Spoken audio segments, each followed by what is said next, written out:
markabka badda mara biyaha waa kor socdaa laakiin bir ka mid ah hadday ka dhacdo biyaha waa quustaa sababta maxay tahay ma markabkay birtu ka culus tahay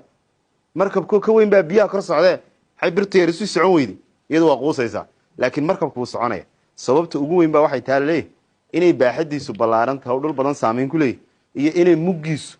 uu maaragtay u saamaxayo inuu wax badan qaado xagga hawada iyo waxaas labadaasoo isbiirsadaa waxay baalansi gareynayaan culayskii ay maaragtay biyaha ka jira qofkana dabeecadaasaa laga rabaa waxay dadku kaa sheegayaan muhiima dadka biyihii ka soo qaad adiguna markabkiis ka dhig laba shay baa markaa lagaga baahan inaad saamayn dadnimo aqoon si fiican u gaadho aad yeelato oo in iyagu kaa maarmin oo adiga kugu xirnaadaan iyo qodobka labaad oo ah inaad leedahay mug dadka aan ereyada kugu qalmin kugu odhanaya aad ku qarsan karto oo inuu ku istaajin marka labada haddaad isla heshaan waxaan isleeyahay meel fiican baad gaadhi kartaan taasna dabeecad ka dhigta qof hadduu quruxdiisa ku faano iyo qabiilkiisa hadduu ku faano labadaba waa maangaab waayo ma jiro designka qof uu yahay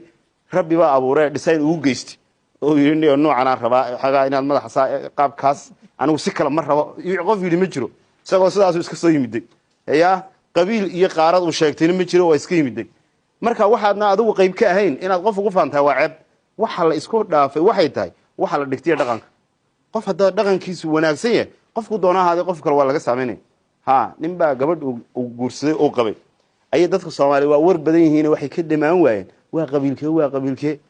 markaasuu soo koobo wuxuu yiri wallahi saan isku raynaba reerkee tahay ma oran buu annagu saan isku raynaba reerkee ma tahay